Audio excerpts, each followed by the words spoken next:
नमस्कार जय जगन्नाथ आपण समस्त को मो यूट्यूब चैनल स्वागत आशा करुचे आपण मैंने समस्ते भलरे थे। नमस्कार जय जगन्नाथ आपण समस्त को मो यूट्यूब चैनल स्वागत। तेबे आज आम +3 इतिहास सांताली विद्रोह पढ़ा। आप साधारण भाव में जानते जिते इंग्रेज मैंने 1803 मसीह आसिले ओडिशा को ओडिशा पशिला ओडिशा विभिन्न प्रकार विद्रोह आंदोलन देखा जाइथिला। ता मध्यरु सांताली विद्रोह थिला अन्यतम, जोठारे कि ST/SC कास्टर लोक मैंने बा से टाइम जो मैंने जंगल पाखे रोते से लोक मैंने से तोड़ापी अत्याचार विद्रोह करते जहाँकि सांताली विद्रोह नाम नामित। तो बर्तमान डेरी करवानी आसंत विषय पर जावा। तो सांताली विद्रोह जहाँकि आरंभ होता 1855 रु 1856 गोटे वर्ष भितर होता, जहाँ ओडिशा मध्य होता एवं ताहा आमर देखा देता बाणभूम, मानभूम, चटनागपुर आउ पारामुण। ताले जो सांताली रिवोल्यूशन होता तार प्रमुख नेता थे सिंधु, कान्हू, चांद एवं भैरव। विद्रोह कौन होता है जितेबाला कौन लोक निजर हक निजर सुविधा सुजोग को पाई न थाए से से अन्य मान विरोध में विद्रोह करने आरंभ करता है। जमी देखा गले घरे पिला माने आवश्यक जिनिस जो बापा माँ को मागती से नदेले से कौन करते जे बापा माँ ऊपर चिड़ी जाती और विरक्ति भाव प्रकाश करते से विरोध करते। ठीक से भाव में आमर जो प्रमुख सहर गुड़िक अच्छी युड़िक तो कौन कले ना सेठाकर लोक मानक इंग्रेज मैंने जिते ओडिशा को आसिले ओडिशा को आसला से मैंने ये जो स्थान गुड़ाक अच्छे तो सेटा से गले और गाँव लोक मान विभिन्न प्रकार अत्याचार कले जहाँफल से अत्याचार को सही न पारी कौन कले ना सांताल रिवोल्यूशन आरंभ करते। ताहले आमर ये सांताल रिवोल्यूशनटा 1855 मसीहा जून मास 30 तारिख दिन सिद्धू नेतृत्व में 10,000 सांताल आदिवासी सांताल सरकार आरंभ करते। ताले कौन कले ना आम ये पढ़ी आसले प्रमुख नेता थे सिद्धू। ताले से जो सिद्धू थे से 1855 मसीह कौन कले ना 1855 मसीहा जून मास 30 तारिख में नेतृत्व में 10,000 जन सांताल आदिवासी को लेकिन गोटे सांताल कमिटी व सरकार गठन कले और इंग्रेज मान विरोध में आगे चलिए।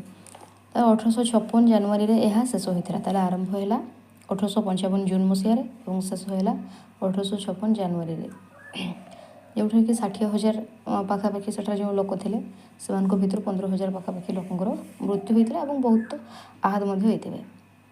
ताहले ये जो विद्रोह होता से विद्रोहर कारण कौन था देखा।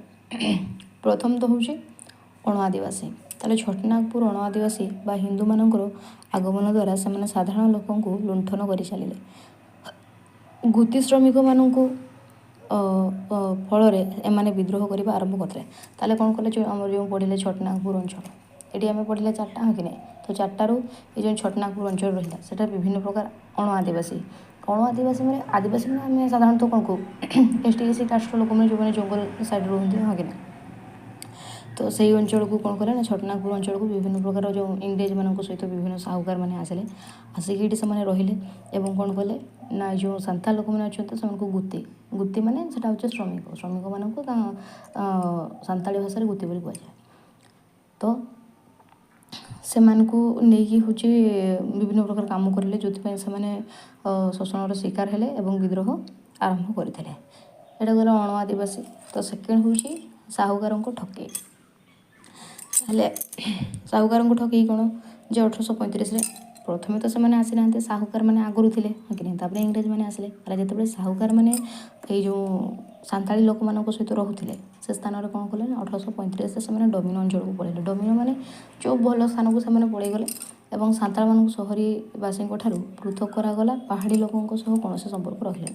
ताले से गोटे धर जो समतल अंचल को पलैगले और ये जो श्रमिक लोक मैंने रहिले से कौन कले ना पहाड़ी अंचल पाखक पठेदेले पहाड़ी जगह रही जोटिकी उच्च नीच भूमि पानी तो सुविधा प्राय थी। तो आउ से सहित किसी संपर्क से रखिले ना। तापर 3 हूँ सांताल मान दुर्व्यवहार।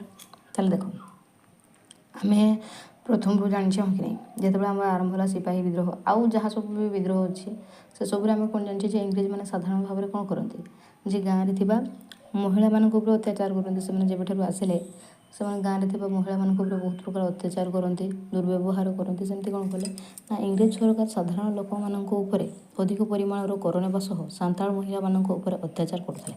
ତାହେଲେ ଦେଖ, ଫାର୍ଷ୍ଟ ଅଫ୍ ଅଲ୍ ଆମେ ଯଦି ଦେଖିବା ତ ସେମାନେ ଯେତେବେଳେ ଆସିଲେ ଚାଷ କରିବା ପାଇଁ ଲୋକମାନେ କ'ଣ କରୁଥିଲେ, ସେମାନଙ୍କ ପାଖରୁ କର ଆଣୁଥିଲେ। କର ଆଣିଲା ପରେ ଯଦି ଏମାନେ ଶୁଝି ନ ପାରିଲେ, କର ଆଣିଲେ ଧାରରେ ଆଣିଲେ, ତାପରେ ସୁଧ ତାଙ୍କର ଅଧିକା ନେଲା। ଏମାନେ ଯେତେବେଳେ ଦେଇ ନ ପାରିଲେ ସେତେବେଳେ କ'ଣ କଲେ ନା ତାଙ୍କ ଘରେ ଯେଉଁ ମହିଳାମାନେ ଥିବେ ସେମାନଙ୍କ ଉପରେ ସେମାନେ ଦୁର୍ବ୍ୟବହାର କରୁଥିଲେ। ତାହେଲେ 1854 ଆଉ 55ରେ 58,000 ଟଙ୍କା ରାଜସ୍ୱ ଆଦାୟ କରିବାକୁ ଚାହିଁଲେ। ତେଣୁ ସାଧାରଣ ଲୋକମାନେ ରାଗିଯାଇ ଜମିଦାର ତଥା ଦିକୁମାନଙ୍କ ଉପରେ ଅତ୍ୟାଚାର କରିବା ଆରମ୍ଭ ତଥା ବିଦ୍ରୋହ ଆରମ୍ଭ କରିଥିଲେ। ତାହେଲେ 1854-55 ସେମାନେ ତ ଆଗରୁ ଆସୁଛନ୍ତି, ଆମର ବିଦ୍ରୋହ ଆରମ୍ଭ ହେଲା କେତେ 1855ରୁ, ତାମାନେ 1855 ପୂର୍ବରୁ ସେମାନେ ଥିଲେ। ତ ଯେତେବେଳେ 1854-55ରେ ଏମାନେ କ'ଣ କଲେ ନା ଅଧିକ ପରିମାଣର କର ଆଦାୟ କଲେ।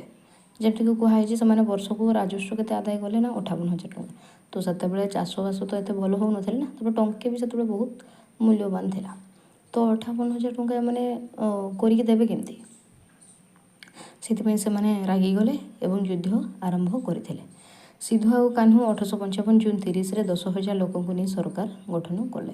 ତାହେଲେ ଆମେ ଏଠି ପଢ଼ିଲେ ତାଙ୍କର ଯେଉଁ ପ୍ରମୁଖ ନେତା ଥିଲେ ସିଧୁ, କାହ୍ନୁ, ଚାନ୍ଦ ଏବଂ ଭୈରବ। ସେ ମଧ୍ୟରୁ ସିଧୁ ଆଉ କାହ୍ନୁ 1855 ଜୁନ୍ 30ରେ 10,000 ଲୋକଙ୍କୁ ନେଇ ଏକ ସରକାର ଗଠନ କଲେ।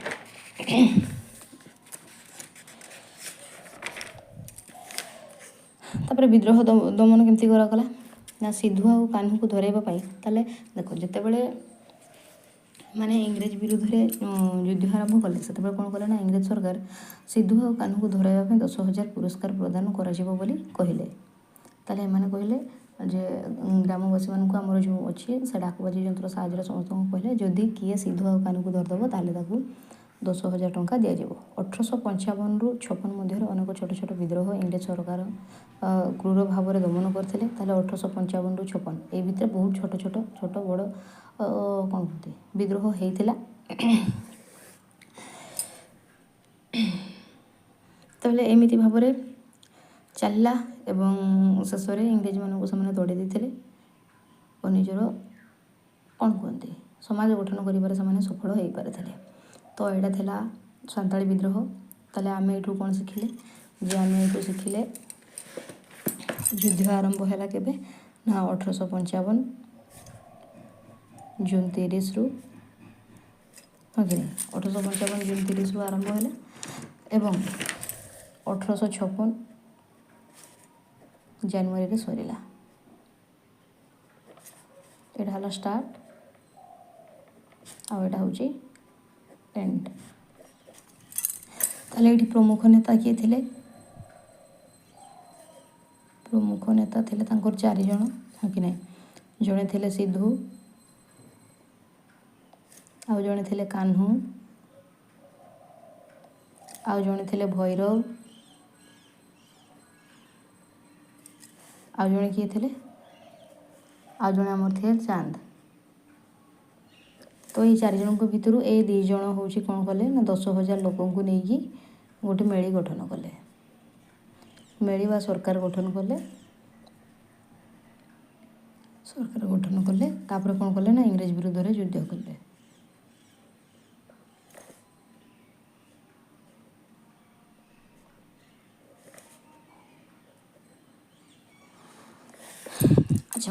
ଆଶା କରୁଛି ଭିଡ଼ିଓଟିକୁ ସମସ୍ତେ ବୁଝିପାରିଥିବେ। ଯଦି କୌଣସି ଡାଉଟ୍ ରହିଲା ତେବେ କମେଣ୍ଟ ମାଧ୍ୟମରେ ଜଣାଇବେ। ଯଦି ଭଲ ଲାଗିଲା ତେବେ ଲାଇକ୍, କମେଣ୍ଟ ଏବଂ ସେୟାର କରିବେ। ଧନ୍ୟବାଦ।